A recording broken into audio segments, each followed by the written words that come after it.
Shalom Bapak Ibu Saudara yang dikasihi Tuhan Yesus, kita bertemu kembali di dalam firman Tuhan. Topik yang saya bawakan hari ini adalah melepaskan diri dari monster-monster perusak, yakni monster-monster yang menyusup atau bersembunyi di dalam pribadi kita masing-masing. Bapak Ibu, salah satu film horor yang dahulu menjadi kesukaan saya adalah film tentang werewolf. Kisah werewolf itu adalah cerita tentang seorang manusia biasa yang bisa berubah menjadi raksasa manusia serigala yang ganas dan haus darah. Manusia yang dapat berubah menjadi werewolf ini awalnya terinfeksi virus setelah digigit oleh seekor serigala. Sehingga infeksi yang dialaminya itu membuatnya ia mengalami mutasi gen, dan mutasi gen ini mengubah baik pribadinya, perangainya maupun bentuk fisiknya. Manusia tersebut yang awalnya baik, yang lembut, ya sopan, lantas bisa berubah menjadi makhluk yang buas, ganas, dan jahat setiap bulan purnama. Nah, ini ceritanya kayak begitu. Nah, bagi saya, makhluk mutan yang dapat berubah menjadi jahat tersebut adalah gambaran orang-orang percaya yang tidak sadar dirinya itu siapa. Hasrat dosa yang terpendam di dalamnya itu kayak apa. Nah, orang-orang tersebut tuh lantas bisa mulai berubah dan berani melakukan kejahatan walaupun dia memiliki iman Kristen, walaupun dia berada di dalam gereja, ya. Apalagi ketika lingkungannya mendukung untuk perubahan jahatnya tersebut, ya. Media cetak dan media sosial dunia maya baru-baru ini dihebohkan dengan berbagai macam kejahatan yang melibatkan orang-orang Kristen, ya, orang-orang yang berstatus agamanya Kristen. Ada perwira polisi Kristen yang membunuh ajudannya sendiri, ya. Ada wanita Kristen yang menjadi bandar narkoba. Ada pemuda Kristen yang suka bergaya, pamer kekayaan dari orang tuanya tentunya, ya. Ditangkap polisi karena menganiaya anak muda lainnya. Di Polandia saya mendengarkan ada seorang pastor atau gembala gereja yang tersangkut skandal seks dengan jemaatnya. Di Australia ada gereja karismatik yang besar di Sydney, yaitu Hillsong, itu digoncang dengan satu skandal yang memalukan. Saudara yang dikasih Tuhan Yesus itu mengerikan sekali, ya. Yang barusan saya sebut tersebut adalah fakta-fakta nyata loh, bukan hanya cerita-cerita dongeng, tetapi ini fakta nyata. Belum lagi fakta-fakta bahwa gereja-gereja di negara-negara barat itu mulai ditinggalkan oleh generasi mudanya. Mereka tidak lagi peduli kepada Tuhan dan tidak lagi peduli dengan kehidupan yang kudus, tidak peduli memegang norma-norma kesusilaan lagi. Sebaliknya mereka lebih tertarik dengan narkoba, alkohol, kehidupan nightclub, ya, kehidupan malam, pesta pora, seks bebas, pornografi, dan sebagainya yang menurut standar Alkitab itu sangat rendah nilainya. Lalu berita viral lainnya ketika seorang pastor di Amerika Serikat meninggalkan iman Kristen dan berpindah ke agama lain, dan seorang pengusaha sukses di Inggris tiba-tiba tertarik dengan cara hidup agama lain dan pindah ke kepercayaan, lalu bisa melepaskan kehidupan mewahnya. Nah, ini semuanya seakan-akan kekristenan yang orang-orang itu percayai pada masa lalu adalah agama hedon, agama yang suka hura-hura, yang boleh mengumbar hawa nafsu duniawi. Dan sekarang seakan-akan orang-orang tersebut tuh menemukan agama sejati yang bisa menampilkan hidup keagamaan yang ketat aturannya, yang tidak ada unsur-unsur hawa nafsu duniawi, ya. Seorang bintang film di Hollywood yang terkenal rupanya sudah menganut agama lain karena tertarik dengan disiplin agama lain. Namun, dari semua kejadian tersebut, kita mempunyai gambaran yang jelas tentang siapa diri kebanyakan orang Kristen tradisional. Yang pertama, rata-rata orang-orang Kristen pada zaman sekarang ini hanya puas jika ia sanggup menjalankan kewajiban agamawinya, atau puas karena ia tidak merugikan orang lain atau merasa dirinya orang baik, ya, bukan biang onar. Atau ia puas jika sudah rajin ke gereja atau sudah membayar perpuluhan di gereja atau aktif di dalam pelayanan. Nah, sikap seperti itu tidak punya pondasi iman yang kuat, ya. Tuhan berkata bahwa orang-orang ini membangun pondasinya di atas pasir yang mudah hanyut ketika banjir badai itu datang, ya.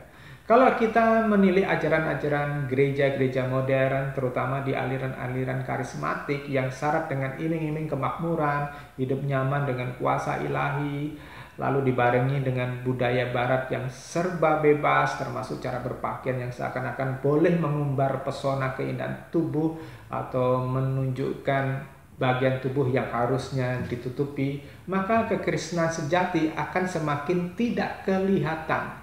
Yang tampak adalah bahwa agama Kristen adalah agama yang tidak sopan, yang liar.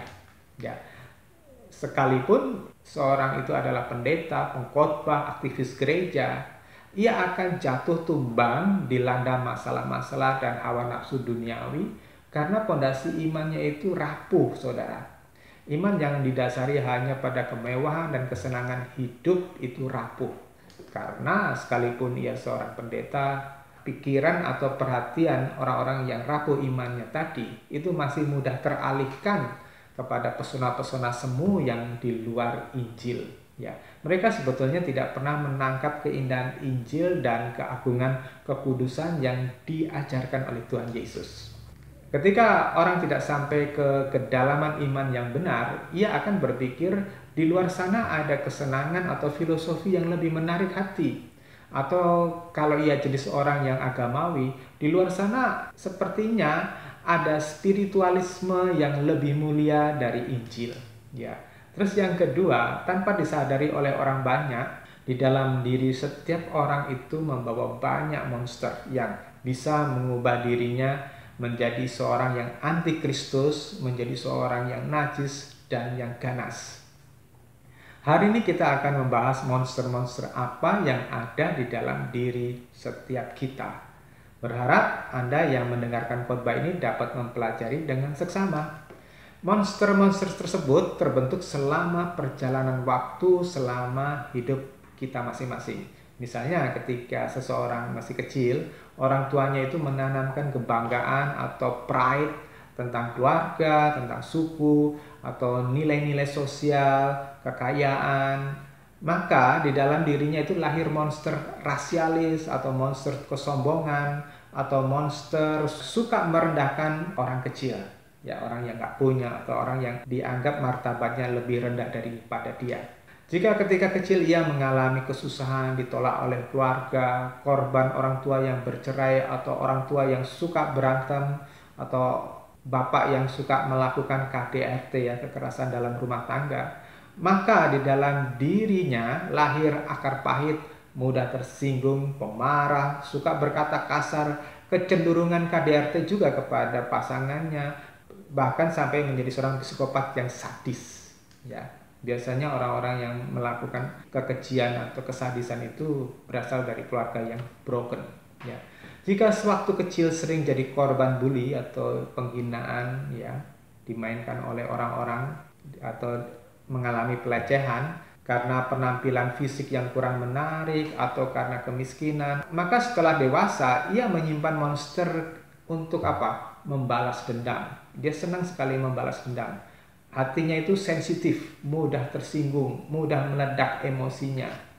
Atau sebaliknya, ia menjadi monster yang kurang percaya diri, mudah putus asa, atau monster bunuh diri. Dalam dirinya itu ada bibit bunuh diri. Kalau dia mengalami bully, kekurangan, kemiskinan, dia besarnya itu menyimpan monster untuk membalas dendam dengan menunjukkan siapa dirinya, apalagi kalau dia sudah menjadi orang yang mampu atau orang kaya. Kalau orang itu sejak kecil suka dimanja, suka dipuji, semuanya dilayani oleh orang tua, oleh pembantu-pembantunya, maka di dalam dirinya lahir monster yang suka memanfaatkan orang lain, yang pemalas, atau monster menang sendiri, atau monster egois. Ya, kalau ia tidak terdidik dalam pengenalan akan Allah, ia tidak terdidik dalam pengenalan akan kehendak Allah, tidak mengerti amanat agung Tuhan, maka di dalam dirinya bangkit monster yang tidak peduli tentang hal-hal rohani, dan ia cenderung menjadi seorang yang suam-suam kuku. Ya, orang jenis ini biasanya tidak tertarik melayani Tuhan Allah atau hal-hal yang rohani atau kehendak Allah. Dia masa bodoh dengan pekerjaan Tuhan. Kalau ia pernah dikhianati di dalam perkawinannya, ia bisa melahirkan monster balas dendam atau bahkan balas selingkuh. Kalau sejak kecil salah pergaulan, terlibat dengan alkoholisme, narkoba, rokok, maka ada monster pemberontakan di dalam dirinya, ada monster kecanduan obat-obatan, monster kecanduan barang-barang yang merusak tubuhnya. Kalau ia punya pengalaman dengan pornografi atau pengalaman melakukan percabulan atau perzinahan, maka di dalam dirinya ada monster kecanduan pornografi, kecanduan hubungan seks bebas. Orang-orang ini biasanya sulit menjadi pasangan yang setia. Saudara yang dikasih Tuhan Yesus, pengalaman saya melihat ya kemiskinan dan kurang pendidikan tentang takut akan Allah akan melahirkan monster suka mencuri, mengambil hak orang lain, korupsi, ketidakjujuran, suka menipu, dan lain-lain. Ya, dalam diri tiap orang itu biasanya ada kecenderungan senang dipuji, senang dihormati, senang dikultuskan, terutama ketika ia mempunyai jabatan yang tinggi atau juga nama yang terkenal seperti artis. Ya, nah kecenderungan untuk senang dipuji, senang dihormati ini juga ada pada pengkhotbah atau pendeta besar. Ya, mereka pun tidak bisa lolos juga. Ya, saya pernah mengenyam pendidikan sekolah Alkitab, tetapi saya sadar pendidikan teologi, doktrin-doktrin yang saya pelajari itu tidak selalu berhasil mematikan naluri dosa yang pernah berkembang di dalam jiwa saya. Saya harus mengakui bahwa monster-monster lama dapat muncul kapanpun dan kembali menguasai diri saya ketika saya tidak waspada. Demikian juga pasti terjadi pada saudara. Saya tidak munafik ketika saya diberi karunia-karunia kesembuhan dan tanda-tanda khusus. Lambat laun saya mempunyai kebanggaan tersembunyi. Orang lain tidak bisa melihatnya. Ya, orang lain tidak mampu melihat monster yang saya simpan. Orang lain tidak mampu melihat monster saya yang bangkit tadi. Bahkan di kala itu pun saya juga tidak sadar. Nah, bersamaan itu muncul monster-monster lain yang turut bangkit. Saya di masa muda tuh senang bermain sandiwara di dalam acara panggung seni ya. Nah, saya dapat memainkan peran ganda saya ya. Tetapi saya menyadari kini betapa buruknya saya di hadapan Tuhan dengan bermain peran ganda tersebut. Ya, maka saya tidak akan mengizinkan jemaat Tuhan pada masa ini itu mengkultuskan saya. Ketika saya menyadari ada monster-monster yang siap menerkam jiwa saya. Saya mendapatkan pemahaman sekarang bahwa karunia-karunia rohani yang saya dapat, entahkah mujizat, bahasa roh, dan lain-lain, bukan jaminan kita sudah berkenan kepada Tuhan. Bahkan sekalipun seorang pernah bertemu dengan Tuhan atau pernah dibawa ke surga beberapa saat dalam pengalaman near death experience ya, atau pengalaman mati beberapa saat, itu belum menjamin seseorang berkenan kepada Tuhan loh. Ya, akhirnya semuanya itu kembali kepada yang bersangkutan. Ya, apakah di dalam sisa hidupnya ia berhasil menata karakternya, mengubah selera dan pola berpikirnya, memulihkan perasaannya dari kepahitan dan dendam, atau tidak? Monster-monster yang sudah terlanjur terbangun di dalam diri seseorang, saya akui, tidak mudah dimatikan. Sebab sewaktu-waktu jika yang bersangkutan itu lengah, monster-monster tersebut atau naluri dosanya itu bisa mengkudeta, mengambil kekuasaan atas jiwanya kembali. Ya, orang yang dididik dengan premis yang salah, ya pemahaman yang salah, misalnya ada suku atau kelompok orang yang menganggap mengambil hak orang lain seperti mencuri, merampok, membegal adalah hal yang biasa, asal cepat dapat uang lah gitu ya. Maka ketika ia melakukan kejahatan seperti itu, ia merasa hal itu normal-normal saja. Nah saudara, kalau orang terbiasa menyombongkan dirinya, memamerkan kemampuannya, kekayaannya, dan tidak menyadari bahwa itu salah atau tidak pernah diajari bahwa itu keliru, atau di dalam dirinya ada kekerasan hati untuk mengakui itu sebuah kekeliruan, maka dia akan sulit untuk berubah sekalipun umurnya sudah tua. Saya bertemu dengan beberapa orang yang bila berhutang tidak mau bayar atau pura-pura tidak merasa punya hutang, atau yang suka menipu atau suka berbohong, mereka itu tidak merasa berdosa sedikit pun. Atau orang yang mudah meledak-ledak emosinya ya, lantas tidak merasa bersalah sampai kapanpun, bahkan merasa dirinya benar dengan meledakkan emosi tersebut. Nah, saudara, demikian juga orang-orang yang penyuka sesama jenis ya, penyuka tayangan seronok gitu. Ketika mereka menonton film-film seronok ya, film-film yang tidak sopan, mereka tidak merasa bersalah.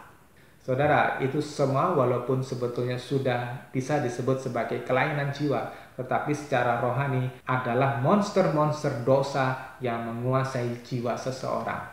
Maka kita lihat di dalam Roma pasal 3. Seperti ada tertulis, tidak ada seorang pun yang berbuat benar, seorang pun tidak.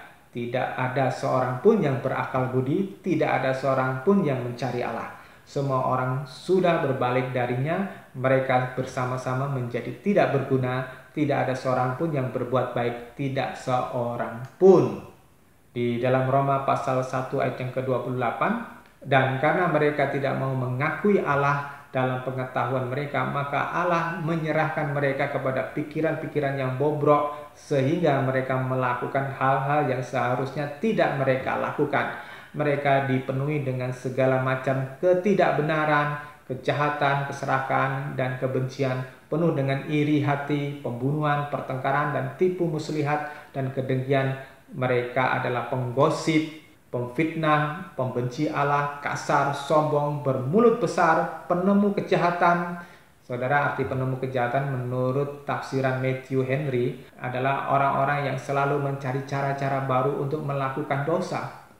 Tidak taat kepada orang tua, tidak setia, tak berperasaan, dan kejam. Dan sekalipun mereka mengetahui peraturan Allah, berkata bahwa orang yang melakukan hal-hal semacam itu pantas mati, mereka bukan hanya tetap melakukannya, tetapi juga mendukung orang yang melakukan hal-hal itu. Nah, saudara yang dikasih Tuhan Yesus, di dalam diri banyak orang, ketika orang itu belum mengenal Tuhan, belum mengerti kehendak Allah, belum mengalami kemerdekaan secara rohani, mereka dapat melakukan hal-hal yang mengerikan, yang jahat, ya. Karena di dalam dirinya itu ada naluri dosa yang menyeret orang tersebut untuk menghalalkan perbuatan-perbuatan yang tidak benar di hadapan Tuhan. Bapak Ibu Saudara yang dikasihi Tuhan Yesus, saya tidak percaya pada beberapa doktrin di kalangan orang Kristen sebagai kebenaran, walaupun diyakini banyak orang Kristen, karena saya anggap bahwa itu tidak alkitabiah. Antara lain adalah, yang pertama adalah yang mengajarkan tentang orang Kristen pasti masuk surga hanya dengan mengaku percaya kepada Tuhan Yesus sebagai Tuhan dan Juru Selamat. Biasanya orang-orang dari kelompok ini memakai ayat Roma 10 ya, ayat 9-10 ya. Jika dengan mulutmu kamu mengaku bahwa Yesus adalah Tuhan dan percaya di dalam hatimu bahwa Allah membangkitkan dia dari antara orang mati, kamu akan diselamatkan, karena dengan hati orang menjadi percaya sehingga beroleh kebenaran, dan dengan mulut orang mengaku sehingga beroleh keselamatan. Tentu ayat-ayat itu tidak salah, karena memang benar hanya di dalam nama Yesus ada keselamatan, di luar Tuhan Yesus tidak ada keselamatan sampai ke surga. Tetapi ayat tersebut kan belum titik, belum finish, belum selesai. Kasih karunia tersebut itu bukan barang murahan Bapak Ibu Saudara. Anugerah Allah atau kasih karunia tadi adalah kesempatan yang besar bagi orang yang percaya kepada Tuhan Yesus untuk mengalami perubahan, untuk dirubah oleh Roh Kudus. Karena orang percaya akan mendapat pertolongan dari Roh Kudus, akan diberi Roh Kudus dalam hatinya.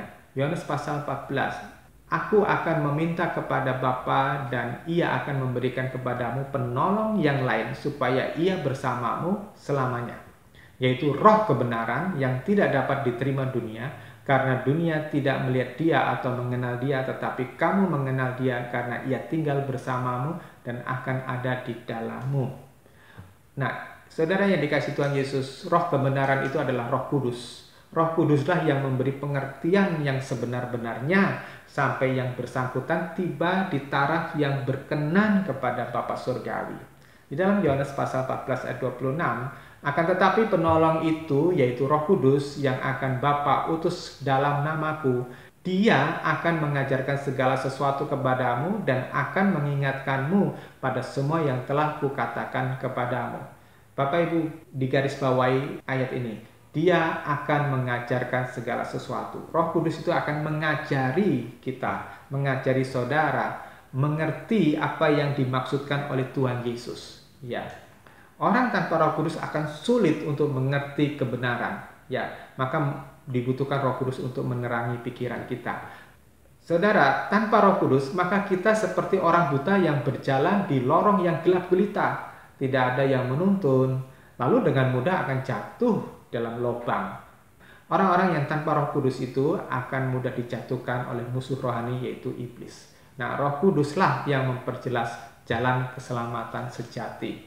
Dalam Yohanes pasal 16 ayat yang ke-7-8, akan tetapi aku beritahukan kebenaran kepadamu, lebih baik bagimu jika aku pergi, karena jika aku tidak pergi penolong itu tidak akan datang kepadamu.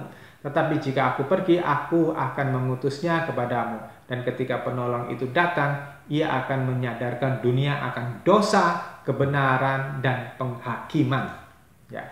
Dan saudara yang dikasih Tuhan Yesus, anugerah atau kasih karunia itu diberikan untuk memang menghapus surat hutang dosa yang kita dapat pada waktu kita belum mengenal kebenaran, pada waktu kita belum bertobat, pada waktu kita belum bertemu dengan Tuhan Yesus. Tetapi setelah keselamatan diberikan melalui Tuhan Yesus, kesempatan dipulihkan terbuka lebar. Jika saudara tidak mempergunakan dengan baik atau masih mau hidup semaunya sendiri, ya, atau saudara lantas kembali kepada kubangan yang lama, maka menurut Ibrani pasal 10 ayat yang ke-26, 27 dan 2 Petrus 2 ayat 21, 22, tak ada lagi yang dapat menolongnya lagi. Karena orang-orang ini jelas-jelas telah melecehkan darah perjanjian Allah. Ibrani pasal 10 ayat 26 saya bacakan. Sebab jika dengan sengaja kita tetap berbuat dosa, garis bawah itu kata jika kita tetap sengaja berbuat dosa, sesudah mendapat pengetahuan tentang kebenaran, maka tidak ada lagi korban untuk menghapus dosa-dosa itu. Jadi saudara yang dikasih Tuhan Yesus, hati-hati dengan tindakanmu, kelakuanmu, pikiranmu, dan perkataanmu. Jika engkau sengaja menerobos batasan yang ditentukan oleh Tuhan dan hidup di dalam kenajisan, Alkitab mengatakan tidak ada korban untuk menghapus dosa-dosa itu. Ya, ayat 27. Yang ada hanyalah penantian yang menakutkan akan penghakiman dan kobaran api yang akan membinasakan musuh-musuh Allah. Saudara, di ayat 26 ada pernyataan sengaja berbuat dosa. Tentu bukan sekedar dosa, pelanggaran 10 hukum Taurat dan pelanggaran terhadap hukum moral, tetapi kita berbicara tentang kemelesetan, karena arti dosa, hamartia di dalam bahasa Yunaninya itu artinya meleset, tidak tepat sasaran. Kita berbicara tentang karakter, kesenangan, kebiasaan, bahkan perasaan Anda yang meleset dari kehendak Allah. Itulah yang membuat fatal bagi seorang Kristen yang akan ditolak oleh Tuhan. Di dalam 2 Petrus pasal 2 ayat 21-22, akan lebih baik jika mereka tidak pernah mengenal jalan kebenaran itu daripada setelah mengenalnya mereka berbalik dari hukum suci yang sudah diberikan kepada mereka. Mereka adalah gambaran dari peribahasa yang benar ini. Anjing kembali kepada muntahannya sendiri dan babi yang telah dibersihkan kembali lagi berkubang di lumpur. Saudara yang dikasih Tuhan Yesus, saudara garis bawahi ini, peringatan ini, supaya kita nggak main-main. Jadi jelas sekali, sekalipun seorang mengaku percaya kepada Tuhan Yesus sebagai Tuhan dan Juru Selamat, bukan berarti ia boleh sembarangan berkelakuan, bukan berarti dia boleh sembarangan berucap, bertindak, berpikir. Justru dengan semuanya itu, bila salah atau meleset dari target atau sasarannya Tuhan, ia akan ditolak oleh Tuhan. Di dalam Wahyu pasal 2 sampai dengan pasal 3 adalah jelas-jelas peringatan Tuhan tentang hal ini. Bahkan orang yang sekedar agamawi dalam arti hanya indah dilihat oleh manusia karena menuruti aturan atau menuruti tradisi-tradisi agama, itu pun bisa ditolak oleh Tuhan jika hatinya tidak mengalami perubahan sama sekali. Jadi jelas sekali Tuhan tidak menghendaki seorang percaya masih memiliki hidup yang liar atau semaunya sendiri. Tuhan mau kita semuanya berubah menjadi seperti pribadinya Tuhan. Yang kedua, saya juga tidak percaya orang-orang yang mendapat karunia-karunia Roh Kudus, misalnya dapat berbahasa roh, punya karunia mujizat, yaitu kesembuhan, yang mendapat penglihatan dan lain-lain, itu terus kemudian dianggap sebagai sudah memiliki tingkat kerohanian yang tertinggi dan sudah pasti berkenan kepada Tuhan. Saya katakan, bukan. Ya, belum tentu. Atau orang-orang yang sehari-harinya penuh dengan ibadah, jam-jam doa, dan lain-lain, belum tentu dia itu sempurna di hadapan Tuhan. Menurut saya, lebih tepatnya, kalau Tuhan itu tidak terlalu tertarik pada penampilan luar kita. Matius 15, Matius 19, Matius 22, Matius 25 adalah contoh-contoh yang sangat jelas bahwa Tuhan Allah kita, Tuhan Yesus, adalah Tuhan yang sulit disenangkan dengan penampilan semu. Ya, jika ada gereja meninggikan karunia berbahasa roh sebagai standar perkenanan kepada Allah atau dianggap sebagai status rohani yang tinggi, ya bangsawan rohani lah gitu ya. Saya tidak mau mengajarkannya kepada jemaat di sini sebagai standar unggulan loh. Karena kenyataannya ada pendeta, pemimpin pujian, atau aktivis gereja yang berbahasa roh. Itu pun jatuh di dalam perzinahan, pencurian uang gereja, punya sifat yang buruk, dan sifat-sifat jahat lainnya. Ya, saya percaya karunia-karunia roh itu penting, tetapi itu bukan mutlak dalam kerohanian Kristen yang sejati, bukan mutlak sebagai dasar perkenanan Tuhan. Paulus sendiri berkata di 1 Korintus 13 ayat 1, jika aku dapat berbicara dalam bahasa-bahasa manusia dan para malaikat tetapi tidak mempunyai kasih, aku adalah gong yang berbunyi dan canang yang gemerincing. Canang itu gong kecil ya.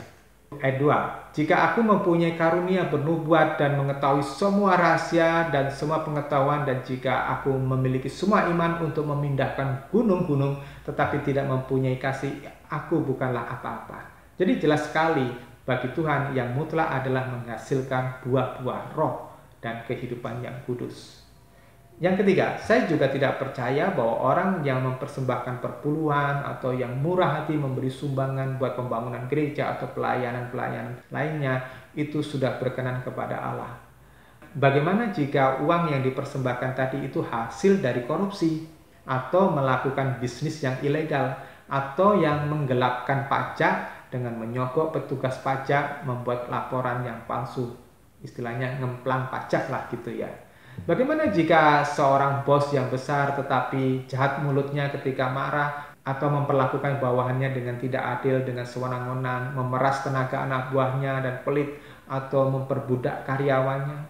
Bagaimana jika ia seorang majikan yang memperlakukan pembantu rumah tangganya itu dengan kejam, dengan jahat gitu? Apakah perpuluhan yang dipersembahkan itu layak di hadapan Tuhan? Menurut saya enggak. Saya tidak percaya apa yang kelihatan mentereng di hadapan manusia itu, termasuk gedung rumah ibadah yang mewah, megah, itu sudah memuaskan Allah. Bapak Ibu Saudara yang dikasihi Tuhan Yesus, di zaman ini kan orang bangga ketika dia bisa membangun gereja dengan jumlah yang ratusan miliar, atau membuat perayaan Natal dengan mewah ya, dengan miliaran dananya gitu. Tetapi di luar sana ada banyak ladang misi yang terbengkalai, ada banyak saudara hamba-hamba Tuhan di pedesaan yang mengalami kesusahan, ada banyak janda-janda miskin Kristen di pedesaan yang kekurangan, ada banyak anak-anak yatim yang dulu orang tuanya Kristen dan sudah meninggal, tidak bisa bersekolah dengan normal. Saudara yang dikasihi Tuhan Yesus, itu menyedihkan sekali ya. Menurut saya ketika kita menutup mata terhadap hal-hal tersebut, ya kita akan menabrak Matius 25 ayat 45-46. Kemudian ia menjawab mereka, aku mengatakan yang sebenarnya kepadamu, sebagaimana kamu tidak melakukan terhadap satu dari mereka yang paling kecil ini, kamu tidak melakukan kepadaku. Dan mereka ini akan pergi di dalam penghukuman kekal, tetapi orang-orang benar ke dalam kehidupan kekal. Saudara yang dikasihi Tuhan Yesus, ketika kita sangat selfish, egois, mementingkan diri sendiri, kita nggak peduli sama orang lain, kita bersalah di hadapan Tuhan seperti di dalam Matius 25 ini. Lagi pula firman di dalam Yakobus pasal 1 ayat 27, ibadah yang murni tidak tercela di hadapan Allah dan Bapa kita adalah mengunjungi anak-anak yatim piatu dan janda-janda dalam penderitaan mereka dan menjaga diri sendiri supaya tidak dicemari oleh dunia. Jangan lupakan ini saudara, berbagi kasih itu penting ya, bukan hanya slogan tetapi penting untuk dilakukan. Yang keempat, saya juga tidak percaya bahwa kita membutuhkan perantara untuk pengkabulan doa kita seperti orang di luar sana. Mereka memakai jimat agar ada yang diandalkan melindungi kepentingannya supaya doanya mudah sampai kepada yang ilahi, begitulah ya. Orang Kristen yang tidak terdidik pun juga suka memelihara jimat. Seperti kayak novel karya Bram Stoker yang menciptakan tokoh vampir Dracula. Diceritakan itu bahwa vampir ini bisa dikalahkan dengan kayu salib. Ya, ini menggelikan sekali. Saudara, iblis itu tidak akan dapat dikalahkan oleh patung salib sekalipun. Itu mitos ya. Alkitab tidak pernah mengajarkan demikian. Juga ada orang yang mengandalkan minyak urapan sebagai sesuatu yang hebat, atau roti perjamuan yang mengandung kekuatan magis ya. Saudara, jika sesuatu yang tidak diajarkan oleh Alkitab atau diajarkan oleh Tuhan Yesus dan para rasulnya, lalu itu dipraktekkan dalam kehidupan Kristen, itulah yang disebut bidah. Ya. Demikian juga tidak ada di dalam Alkitab bahwa seorang pendeta itu mempunyai hak khusus yang doanya pasti lebih didengar daripada jemaat biasa. Itu nggak ada kamusnya di dalam Alkitab. Yang benar adalah 1 Petrus pasal 2 ayat 9. Namun kamu adalah bangsa yang terpilih, imamat yang rajani, bangsa yang kudus, umat kepunyaan Allah sendiri, supaya kamu dapat memberitakan kebaikan-kebaikannya yang telah memanggil kamu keluar dari kegelapan menuju kepada terangnya yang ajaib. Imamat rajani adalah orang-orang yang memiliki jabatan keimaman dan juga menjadi bagian dari keluarga raja. Dan itu adalah setiap orang yang percaya. Tidak ada kelas-kelas di dalam kekristenan ini. Ada pendeta lebih dekat dengan Tuhan daripada jemaat. Itu tidak ada. Itu nonsense, ya. Yang menjadi penentu hubungan kita dengan Bapa Surgawi adalah apakah ada dosa penghalang atau tidak. Saudara bisa dapat baca di dalam Yesaya 59 ayat 1 atau Yeremia 5 ayat 25. Bukan kurang panjang tanganku untuk menolongmu, bukan kurang tajam telingaku mendengar doamu, tetapi yang menjadi penghalang antara aku dengan kamu adalah segala kesalahan dan dosamu. Ya. Nah, saudara yang dikasih Tuhan Yesus, saya selalu mengulang-ulang Mazmur 74 ayat 7 yang berkata, mereka telah mengirimkan api ke tempat kudusmu sampai ke tanah, mereka telah menajiskan tempat kediaman namamu. Itu semuanya, ya, Mazmur 74 ayat 7 itu untuk mengingatkan kita sendiri. Kita nggak usah melihat orang lain lah, ya. Kita melihat diri kita sendiri. Saudara, hedonisme, senang hidup bermewah-mewah, senang hidup mendapat pemujaan, mendapat pengakuan, senang mendapat pujian atau penghargaan manusia. Terus yang kedua, egoisme, hidup mementingkan diri sendiri, selfish, ya. Dan ini tergambar dari perlombaan pembangunan rumah ibadah yang jor-joran, mewahnya, pesta-pesta untuk perayaan-perayaan agamawi tertentu, ya. Sedangkan kebanyakan jemaat Kristen sebagian besar seperti orang-orang Yahudi yang datang ke Bait Allah atau datang kepada Tuhan Yesus hanya mencari keuntungan materi, mencari kemakmuran, atau mencari tanda-tanda ajaib, termasuk untuk mengenyangkan perut mereka. Maka tidak heran tidak banyak orang Kristen yang setia pada panggilan Tuhan, setia melayani. Sebaliknya kebanyakan orang Kristen adalah orang-orang Kristen yang suka jalan-jalan, artinya suka pindah-pindah gereja sana, pindah gereja sini, atau cari pendeta yang bisa menyenangkan telinganya. Tidak banyak orang Kristen yang mencari pendeta atau gembala atau konselor karena dia ingin berubah tabiatnya, berubah karakternya. Tidak banyak orang yang datang ke gembalanya karena ia ingin makin mengenal siapa penebusnya atau makin dekat dengan Tuhan. Tidak banyak orang Kristen dengan kesadaran mencari Tuhan agar makin dapat menanggalkan kebiasaan dosa, makin dapat mengubah karakter buruknya. Saya melihat terlalu sering orang-orang yang tidak peduli dirinya sendiri, mereka tenggelam di dalam gaya-gaya masa kini. Ketika saya melihat orang-orang dengan berbagai gaya ingin tampil menarik, suka selfie di depan kamera handphonenya, atau suka memamerkan kecantikan atau kekayaannya di kalangan sosialitanya, mereka tidak terpikirkan bahwa dirinya jauh dari Allah, bahkan sebetulnya diri mereka tanpa disadari sedang berjalan ke dalam jurang yang kekal. Tidak banyak orang Kristen yang mau keluar dari kebiasaan yang sia-sia atau karakter dosa, atau hidupnya mendukakan Roh Kudus loh, ya. Lalu mau belajar menyenangkan hati Bapa, melakukan kehendak Bapa. Ya, saya dorong kepada saudara sadari kebutuhan ini, ya, karena ini berhubungan dengan masa depan kita, masa depan kekekalan, sorga atau neraka. Bapak Ibu saudara-saudari yang saya kasih Tuhan Yesus, ya, sadari ya bahwa standar rohani yang Anda pegang sangat tidak memenuhi harapan Allah selama kita belum sampai klik dengan kehendak Beliau. Ini mengecewakan Allah. Maka saya mendorong kita semuanya seperti Yakobus pasal 1 ayat 27b tadi, menjaga diri sendiri supaya tidak dicemari oleh dunia. Maka di Roma pasal 12 ayat 2 kita mesti berubah, mengalami pembaruan budi pekerti kita, mengalami pembaruan mindset kita, ya. Tanggung jawab kita sebagai anak-anak yang diberi kesempatan menjadi anak-anak Allah, yaitu supaya kita tidak membiarkan diri kita dicemari oleh keinginan duniawi yang semakin hari dewasa ini itu semakin memikat mata dan telinga yang tidak waspada. Maka pertanyaannya adalah bagaimana kita bisa kembali memiliki gambar ilahi di dalam diri kita. Ketika saya dengan fanatik saya memakai kacamata kuda pada waktu saya muda dulu, bahwa dengan karunia-karunia karismatik jiwa seseorang dapat diubah atau diperbaiki, misalnya dengan doa semata-mata atau penumpangan tangan, pengolesan minyak urapan ya. Lalu saya berpikir ketika orang dilayani doa pelepasan lantas bermanifestasi atau rebah, bahkan ada yang mengalami manifestasi ganjil seperti tertawa berjam-jam, saya pikir jiwa mereka bisa berubah atau sudah merdekalah dari ikatan iblis dan mampu mengambil keputusan yang benar. Ya, ternyata tidak loh. Ya, nyatanya banyak yang tetap di dalam kubangan dosa.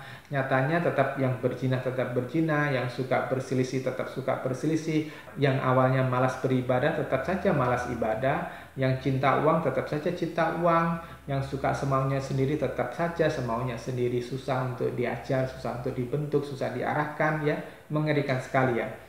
Waktu membuktikan bahwa pemahaman saya itu keliru, maka di situ saya dicelikan oleh Tuhan ya.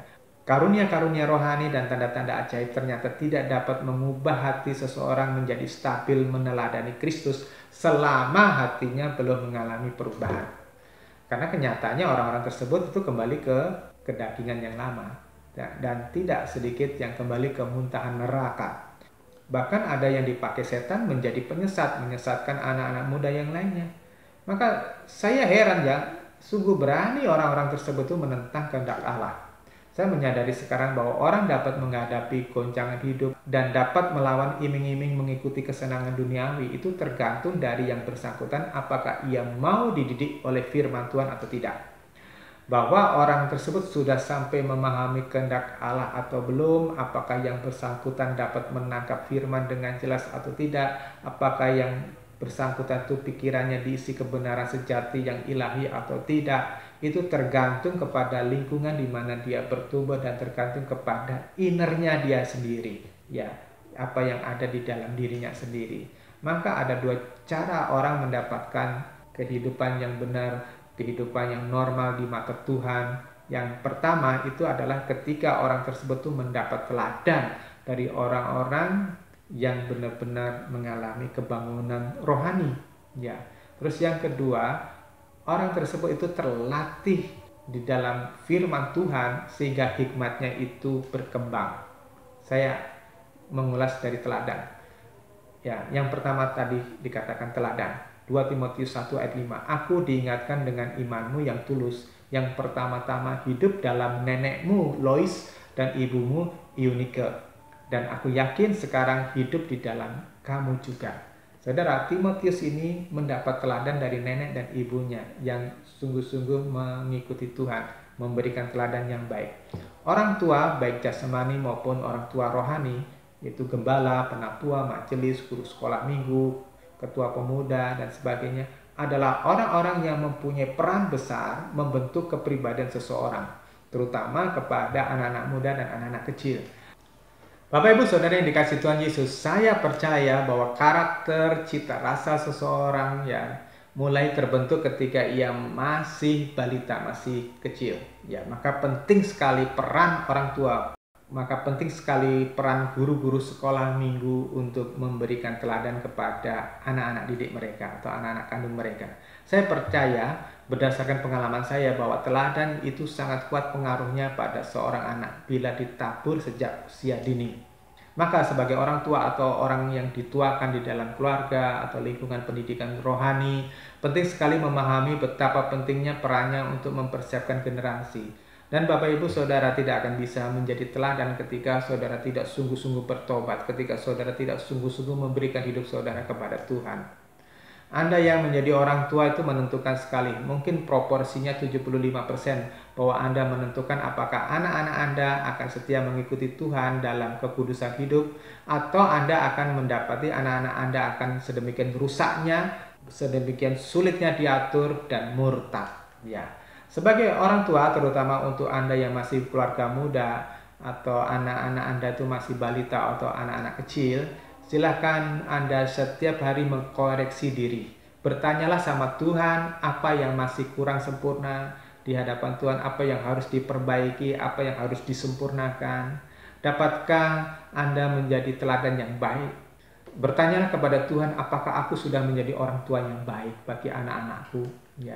Atau sebaliknya, sekalipun Anda termasuk orang yang baik tetapi Anda masih menyembunyikan sifat-sifat monster yang mengerikan, ya, dan monster itu lambat laun tertransfer kepada anak-anak Anda atau jemaat Anda. Saudara yang dikasih Tuhan Yesus, itu mengerikan. Saudara akan menghadapi pengadilan Allah dengan dahsyat nanti. Maka bereskan diri Anda supaya Anda menjadi sokok guru di dalam keluargamu masing-masing. Jika Anda menyadari keburukan Anda, jangan menutup diri. Tetapi baiklah Anda meminta Allah mengkuliti hati Anda, membuka monster-monster lama yang bersembunyi di dalam jiwa Anda. Terus yang kedua, tadi saya katakan bahwa kita bisa memiliki gambar atau citra atau image-nya Allah kembali ketika kita mau melatih diri kita memiliki hikmat ilahi. Di dalam 2 Timotius 3 ayat 14-15, sedangkan untuk kamu, lanjutkanlah dengan apa yang telah kamu pelajari dan telah kamu yakini, karena kamu tahu dari siapa kamu mempelajarinya. Sebagaimana sejak kecil kamu sudah mengenal kitab suci yang sanggup memberimu hikmat kepada keselamatan melalui iman dalam Yesus Kristus. Timotius dididik oleh Eunike ibunya untuk setiap waktu, setiap hari itu disiplin menggumuli firman Tuhan. Dan firman Tuhan yang dibacanya itu masuk di dalam memorinya dan membangkitkan kesadarannya, membangkitkan hikmatnya. Saya punya kesaksian bahwa ketika saya belajar disiplin rohani yang dimulai dengan ketekunan belajar firman, tentu dengan dasar rasa takut dan hormat kepada Tuhan, ya, saya mengalami perkembangan pengenalan kehendak Allah. Saya mengalami perkembangan hikmat yang luar biasa. Saya merasakan makin lama hikmat saya makin tajam, makin peka terhadap suara Roh Kudus, dan terlebih lagi adalah makin bisa membedakan roh. Ini ajaran yang benar atau keliru, ini ajaran yang berasal dari Allah atau dunia. Saya juga merasakan terbentuk kebiasaan-kebiasaan baik, lalu membentuk disiplin rohani di dalam diri saya. Teladan dari orang-orang yang diutus Tuhan mengajari saya, dan hikmat yang makin berkembang itu mendorong saya makin belajar untuk makin mengenal Allah. Saya belajar untuk membereskan diri saya sendiri. Ya, saya sangat takut berlaku sembrono, ya, atau kurang ajar kepada Allah.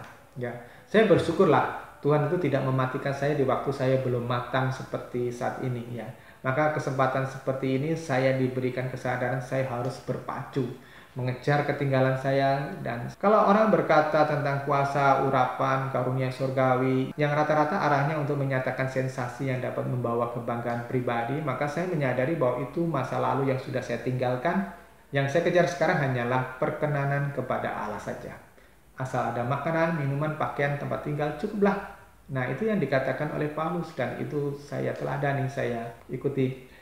Hikmat yang didasari dari pengertian firman yang benar akan membuat kita suka berjuang keras, membangun diri, dan melayani Tuhan dengan sungguh-sungguh. Hikmat karena mengenal kebenaran firman juga membangkitkan keberanian untuk menderita karena kehilangan kesenangan akan dosa. Seperti dikatakan di 2 Timotius pasal yang kedua ayat 3 dan 4. Ikutlah menderita sebagai prajurit Yesus Kristus yang baik. Tidak ada prajurit yang menyibukkan dirinya dengan urusan hidup sehari-hari supaya ia dapat menyenangkan komandannya. Komandan kita, jenderal kita adalah Tuhan Yesus. Berpikirlah bagaimana menyenangkan Tuhan. Dan seorang yang memiliki hikmat ilahi itu pasti mau bekerja keras untuk kepentingan kerajaan surga. Di tadi 2 Timotius 2 ayat yang ke-6, seorang petani yang bekerja keras sudah selayaknya menjadi orang pertama yang menerima hasil panenannya. Saudara, yang kedua ini Tuhan mengibaratkan kita itu harus menjadi petani yang mau bekerja keras. Minggu kemarin saya mengundang teman-teman pelayanan yang lama. Mereka sudah saya kenal lebih daripada 30 tahun. Ketika kami masih muda dulu, ya umurnya masih 20 tahunan lah, kami bersama-sama melayani Tuhan, membangun pelayanan ini. Dan salah seorang mereka saya undang untuk berkhotbah di gereja kita, dan kami berdoa bersama. Saudara, teman-teman saya ini adalah orang-orang yang bertahan puluhan tahun di ladang pelayanan. Saya menyadari orang-orang seperti mereka itu sudah jarang ditemui saat ini yang mau hidup untuk Tuhan, walaupun sesibuk apapun, walau badai menerpa bagaimanapun. Mereka adalah orang-orang yang mau bekerja keras di ladang Tuhan. Waktu, tenaga, dan uang yang telah mereka korbankan itu benar-benar tanpa hitungan. Ya, karena mereka cinta pada Tuhan. Nah, sekarang usia kami sudah lebih daripada setengah abad dan kami sedang menuju kepada akhir perjalanan kami. Maka kami harus meneruskan tongkat estafet ini kepada generasi selanjutnya. Tetapi generasi muda ini tidak akan bisa dipakai oleh Tuhan selama mereka masih di bawah penjajahan roh-roh dunia. Galatia pasal 4 yang ketiga, demikian juga kita ketika masih kanak-kanak kita diperbudak oleh roh-roh dunia ini. Sebab ketika mereka belum sungguh-sungguh merdeka, mereka akan menggenapi Galatia pasal 3 ayat 3.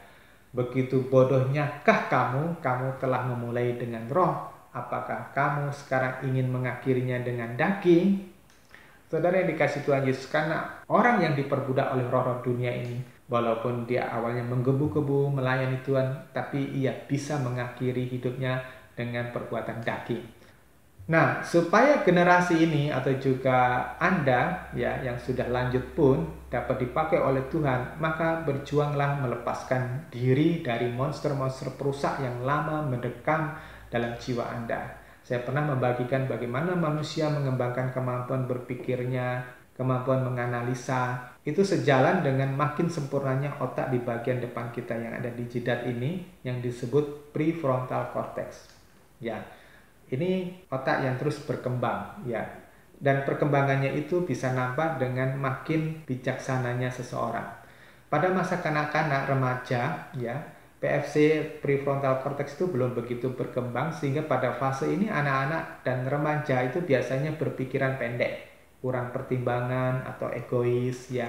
Misalnya ya, anak kecil atau remaja yang dilarang main game ya, pasti marah gitu. Merasa haknya itu dirampas, merasa kesenangannya dirampas dan orang yang melarangnya itu dianggap tidak adil gitu ya kan.